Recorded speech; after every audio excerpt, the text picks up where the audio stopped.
It's part 7 of a look at my general CDs.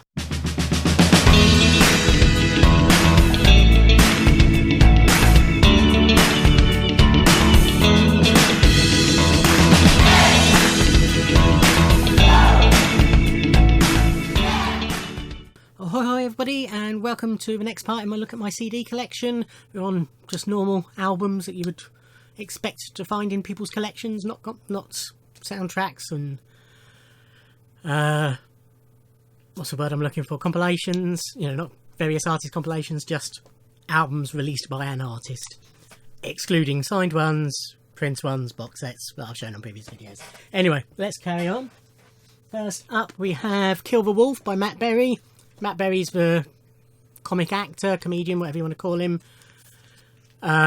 He's just a genius, and he also does bloody good music. And this is a really good album, as all of his are. You'll see some more later, no doubt. Yeah, just really very... don't know how to describe him. Almost proggy in parts, but not wanky proggy. Sort of oldie English in points as well, sort of medieval. But yeah, really good albums. This is The Many Faces of David Bowie. This was a Christmas or birthday present from my niece off of my Amazon wish list. It's a 3 CD set. CD 1 is The Many Faces of David Bowie and the Spiders from Mars. So it's tracks that either duets with David and other people, or with some Can't Help Thinking About Me, his early single, tracks by the Spiders from Mars without David Bowie, other tracks by people who've worked with him, Mike Garson doing Heroes, Tony Visconti and Woody Woodmansey doing The Man Who Sold the World, Mick Ronson doing Growing Up and I'm Fine, that sort of thing. CD 2 is The World of David Bowie. It's pretty much people who are associated with him, so his wife's done a track, Angie. Again, Woody Woodmansey and Trevor Bolder and Adrian Belew. And then there's also some covers of his bits. No, it's not. Yes, there is. And tracks he covered. And then CD 3 is Treasures and Songs. Again, it's pretty much people he worked with, and a couple of tracks that he appears on with other people, plus some covers of his stuff. But yeah, there's some interesting bits on there. Lunch. Next is Adamant's Hits. This is what it says on the tin. Greatest hits of Adam Ant and Adam and the Ants. It's probably, unless you're a big fan, all you need. It's got Dog Eat Dog and Ant Music and Stand and Deliver and Prince Charming and Ant Rap and Goody Two Shoes and Puss in Boots and Apollo 9 and Viva La Rock and various other bits. This is the Essential Leonard Cohen. I picked this up because I liked a few. It was just after he died, but it had been on my mind to get anyway before he died. But there's a few bits of his that I really like, and I can never remember what it's called, but it's the track that's on the soundtrack to brain has gone completely dead now. Natural Born Killers, and that's on here, but as I say, I can never remember what it's called. Everybody Knows? Might be Everybody Knows. And there's some, obviously, Alleluia and So Long Marianne and Suzanne. But yeah, I enjoyed that. This is Tears for Fears Rule the World compilation. Again, it's got everything you would want on a Tears for Fears compilation. I have subsequently picked up Sowing the Seeds of Love as well, the album. But yeah, strong greatest hits. This is David Bowie, Crack Actor Live Los Angeles 74. So this was originally a Record Store Day release, and then a few months later they released it on CD. But it's a live show from a Cracked Actor tour in 1974 in Los Angeles. A couple of parts ago I showed you a couple of GoGo's albums the deluxe or expanded editions that were released 3 years ago, I think it was. This is their second album, I believe, Vacation, which isn't as good as their first album, but is better than their third album, basically. Cool Jerk's good. It's probably the only one that I could instantly tell you what it sounded like. But it's okay. Sophie Ellis-Bextor's Trip the Light Fantastic. Big fan of Sophie's. Her album Wanderlust is one of my favourite albums ever. I've seen her live. She was amazing. This is her... Oh, I'm not sure of the order of her albums, so I'm not even going to try and guess. But they're all really strong albums, and I just love her voice, so I can listen to her endlessly. This is Izzy Bazoo, A Moment of Madness. I heard Izzy and really liked Falling for You? I've forgotten the title of the song now. So I bought her album only to discover it, but it wasn't on it because that was a new track for the deluxe, you know how they re-release albums with 3 or 4 new tracks on it. And I'd already bought this, so it's too... I don't want to get that as well, but I ended up getting that. I downloaded it onto iTunes, but I ended up getting a Record Store Day 7-inch of that signed anyway, which I have shown in a previous video. But I really like Izzy's voice, and there's some good tracks on here. White Tiger was a big hit. Yeah, good album.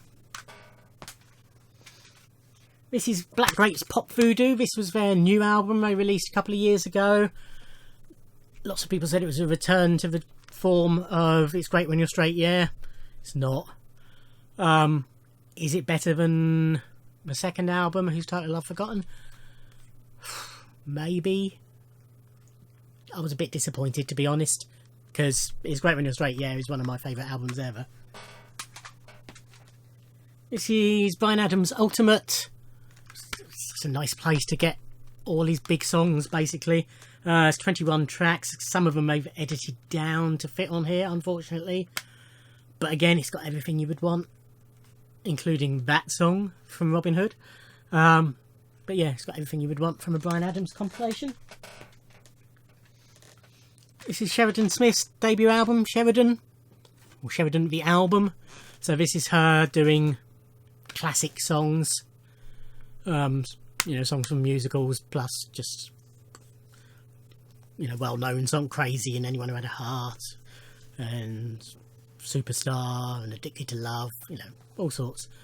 But I love Sheridan, and really enjoyed that album. This is Super Heavy.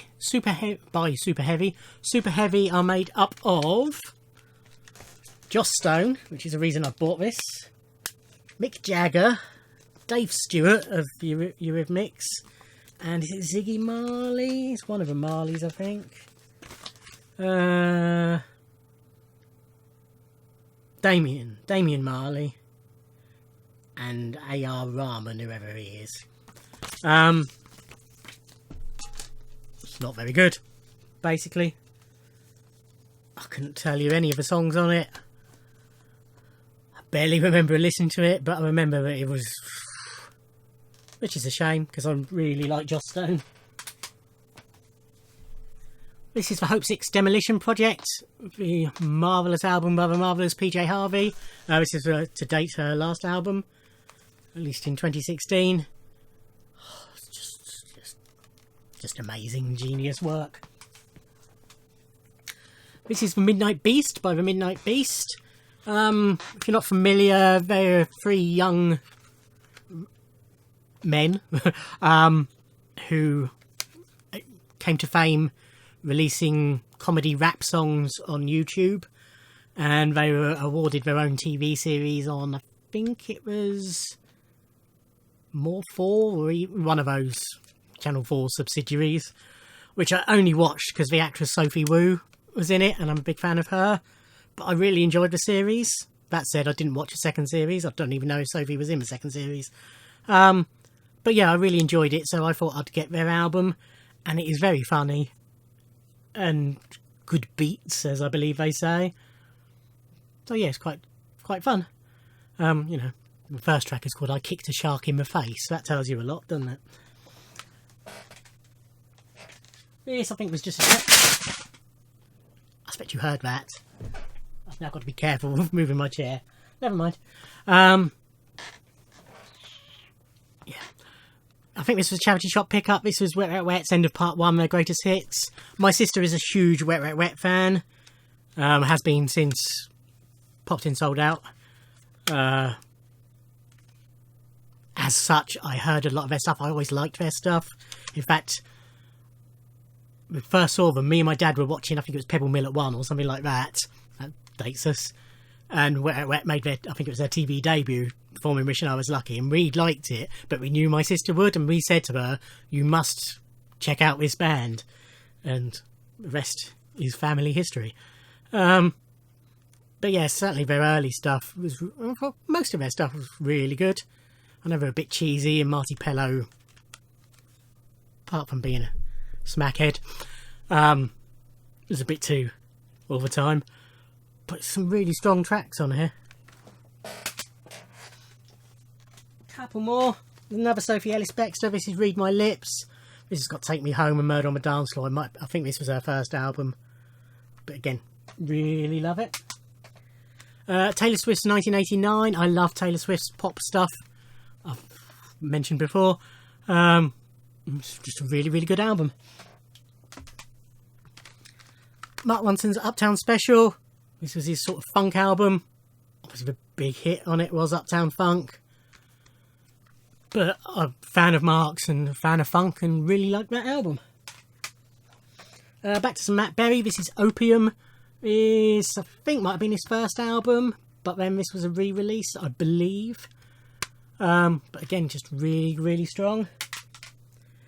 And finally for this part, this is Alicia Keys' Here. This is her, to date, her most recent album, although it is now 3 years old. I'm not as a big fan of Alicia Keys. She's my favourite female solo artist. Seen her live a number of times. I've only listened to this album once, and that's purely because she never toured it. So normally with her albums, I'd listen to it, then she'd come over and I'd go and see her live. So beforehand, I'd listen to the album over and over. But because she never did, I haven't done that with this album. But I remember loving the album. So I must give that another listen. Okay, that's it for part 6. Thank you for watching. Like, comment, subscribe. Don't forget you can watch other parts on the playlist. And I'll see you in another video. Thanks. Bye.